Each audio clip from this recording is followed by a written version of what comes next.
பிரம்மா, விஷ்ணு, சிவன் மும்மூர்த்திகளும் சிறிய குன்றில் சுயம்புவாக அருள் பாலிக்கும் அருள்மிகு அமணலிங்கேஸ்வரர் திருக்கோயில். அகத்திய மாமுனிவர் இறைவனின் திருமணக் கோலத்தை பொதிகை மலையில் கண்டுகளித்ததைப் போல மீண்டும் காண வேண்டி அதற்கான இடத்தை இறைவன் சக்தியால் உணர்த்திய இடமே திருமூர்த்திமலை. கைலாயத்தில் நடந்த இறைவனின் திருமண கோலத்தை குருமுனி அகத்தியர் கண்டு வணங்கிய இடமே பஞ்சலிங்கம் என வழங்கப்படுகிறது. கைலாய காட்சியை இறைவன் இங்கும் காட்டியதால் தென் கைலாயம் என்ற சிறப்பும் திருமூர்த்தி மலை பெறுகிறது. மும்மூர்த்திகளும் தமக்கு குழந்தையாக பிறக்க வேண்டும் என்பது அத்ரி மகரிஷியின் விருப்பம்.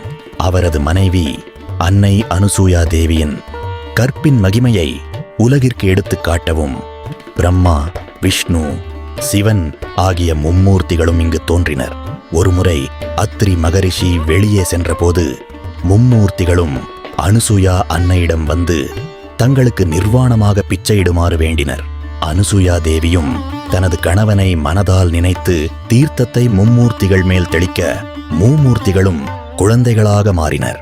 பின்பு அந்த குழந்தைகளுக்கு நிர்வாணமாக பாலூட்டி அவர்கள் வேண்டுதலை நிறைவேற்றினார். இந்த நிகழ்ச்சி நடந்த திருத்தலமே இந்த திருமூர்த்தி மலை.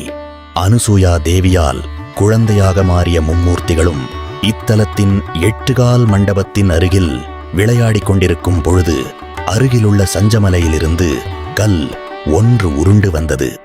அப்போது அங்கு பட்டாரசி தேவகன்னி, பத்மகன்னி, சிந்துகன்னி, அகஜாகன்னி, வனகன்னி, சுமதிகன்னி என்ற சப்த கன்னியர் 7 விரலி மஞ்சளை வைத்து உருண்டு வந்த கல்லை தடுத்து நிறுத்தி விளையாடிக் கொண்டிருந்த குழந்தைகளை காப்பாற்றினார்.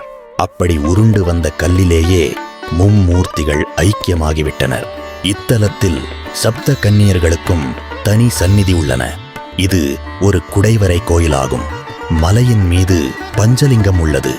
இது அத்ரி மகரிஷி தனது மனைவி அனுசுயா தேவியோடு வழிபட்ட லிங்கங்களாகும்.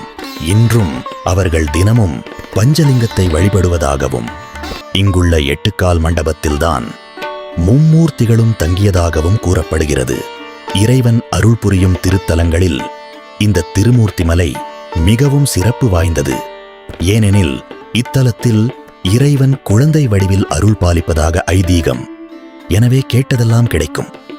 குரு அம்சமான தத்தாத்ரேயர் அவதரித்த புண்ணிய ஸ்தலம் இதுவாகும். இந்த மலையின் மீது பஞ்சலிங்க அருவி என அழைக்கப்படும் அருவி ஒன்றும் உள்ளது. அங்கே மலையின் மீது பஞ்சலிங்கம் உள்ளது. குருமுனி அகத்தியர் கண்டு வணங்கிய இடமே பஞ்சலிங்கம் என வழங்கப்படுகிறது.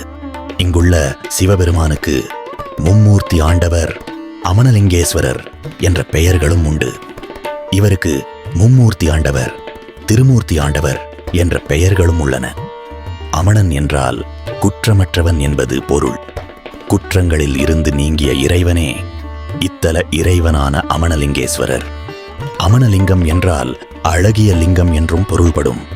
வடக்கு நோக்கி லிங்க வடிவில் எழுந்தருளியுள்ள ஒரு பாறைதான் அமணலிங்கேஸ்வரர். இந்த பாறையில் மும்மூர்த்திகளின் வடிவங்கள் சுயம்புவாக காணப்படுகின்றன. பாறையை குடைந்து கருவறை அமைக்கப்பட்டிருக்கிறது. சிவன், பிரம்மா, விஷ்ணு ஆகிய மும்மூர்த்திகளும் உற்சவ மூர்த்திகளாக கருவறையில் வீற்றிருக்கின்றனர். நீரினால் சூழப்பட்ட அமணலிங்கத்தை சுற்றி வரும்போது சப்த கன்னிகளை வணங்கலாம்.